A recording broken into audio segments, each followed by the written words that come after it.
Eram dois discípulos caminhando. Ao terceiro dia que ele se entregou, ele foi profeta poderoso diante de Deus e de todo o povo. Mas crucificaram-no à morte, o Salvador de Israel. As mulheres pela madrugada tiveram uma visão de anjos dizendo que ele vive.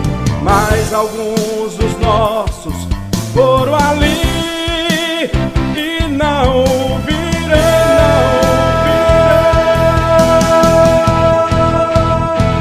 Cristo padeceu, mas entrou em sua glória. Ele ressuscitou, está conosco agora. Ele entrou em minha casa e até partiu o pão, abençoou e deu-me da sua salvação. O Cristo padeceu, mas entrou em sua glória. Ele ressuscitou, está conosco agora. Ele entrou em minha casa e até partiu o pão, abençoou e deu-me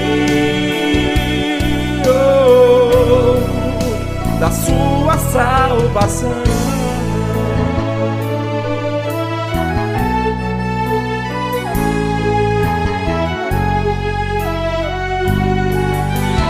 Mas alguns dos nossos foram ali e não o viram.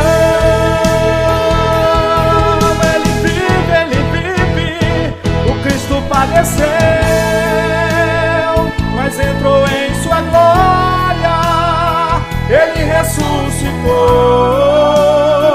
está conosco agora. Ele entrou em minha casa e até partiu o pão, abençoou e deu-me da sua salvação. O Cristo padeceu, mas entrou em sua glória. Ele ressuscitou,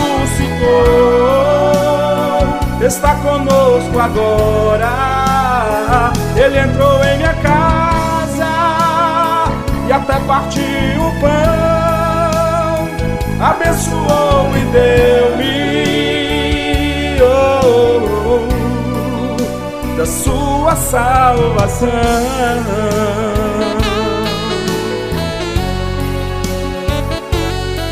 Ele deu-me da sua salvação.